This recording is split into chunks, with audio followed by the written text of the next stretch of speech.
Gaseous state. We know that matter exists in three states, that is solid, liquid and gases. The solid state has a fixed shape and volume. The liquid shape does not have a fixed shape, but it has a fixed mass and volume and takes the shape of the container in which it is kept. But for the gaseous state, it does not have a fixed volume. It would simply occupy the volume of the container in which it is kept, right? So in this chapter, we would be studying various properties of the gaseous state in a little more detail than we know. Now, if you look at the periodic table, there are some elements which inherently exist in the gaseous state, and these elements are hydrogen, helium, nitrogen, oxygen, fluorine, neon, then we have chlorine, and then we have the rest of the noble gases, that is argon, krypton, xenon, and radon. All of these elements inherently exist in the gaseous state.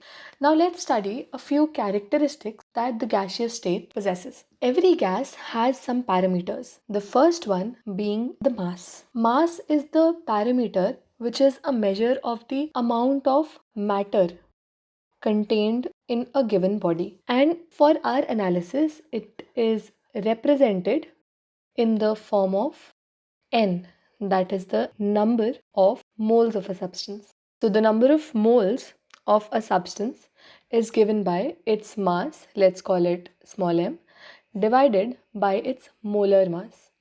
Okay, so if you are provided with say x grams of a substance and the molar mass of the substance is y, then the number of moles you have of the substance is x divided by y. The next parameter is volume. The volume of a gas, as we just talked about, is equal to the volume of the container because gases occupy the volumes in which they have been kept.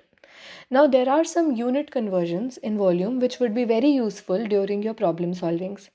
These are the volume 1 meter cube is equal to 1000 liters, and this is also equal to 1000 decimeter cube, okay, which is equal to 10 to the power 6 cubic centimeters, and 1 cubic centimeter is equal to 1 ml.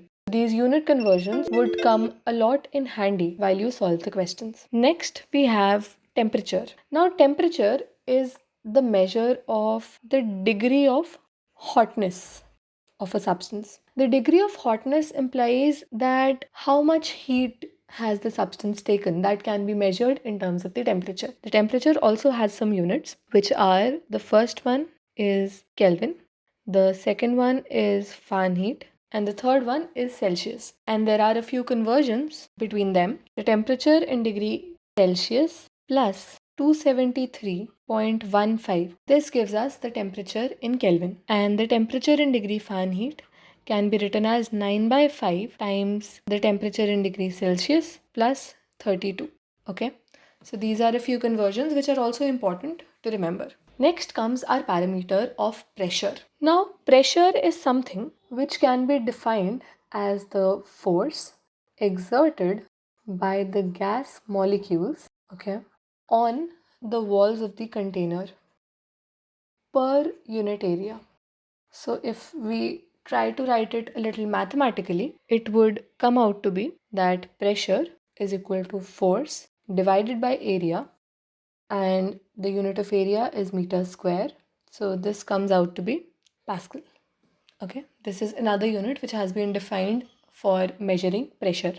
Now, if we think a little analytically, as the temperature increases, the kinetic energy of the molecules increases, right?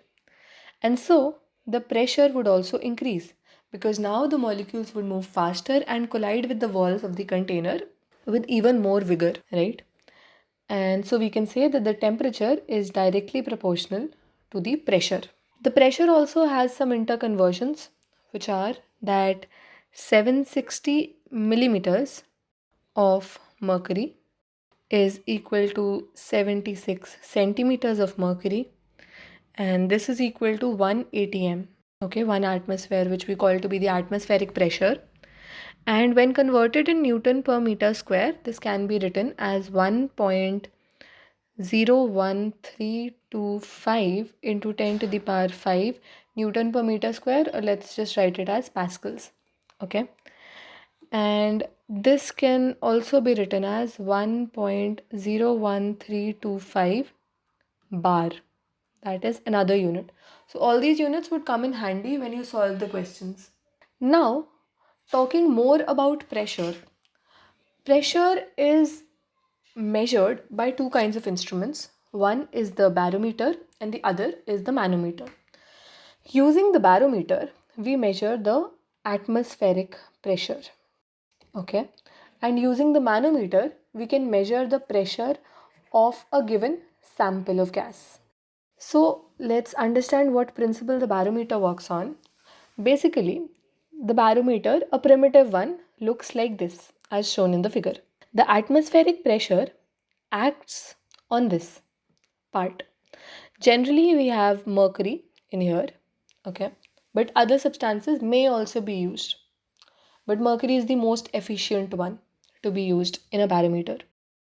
So, the atmospheric pressure acts on this surface. Here we have vacuum generally, but other substances may also be put here. And this is the height of the column which is measured. So if we try to remember our concepts of fluids, we can say that at a given horizontal level, the pressure needs to be same everywhere within a static fluid, right? So the pressure at this point 1 can be written as the density of the fluid which we've taken into the acceleration due to gravity into the height risen, right? Rho gh is the pressure due to this water column on this point 1. And if we talk about any point 2 here, the pressure acting on it is equal to the atmospheric pressure. So simply by knowing the density of the fluid which we are using and knowing the height risen by the fluid, we can calculate how much atmospheric pressure is existent at that particular region. Now, if in place of vacuum, we had some gas here, so our equation would be modified saying that PATM, which is acting at point 2, will be equal to rho GH plus the pressure due to the gas. Next, we have our manometer. Manometer is used to measure the pressure of a given sample.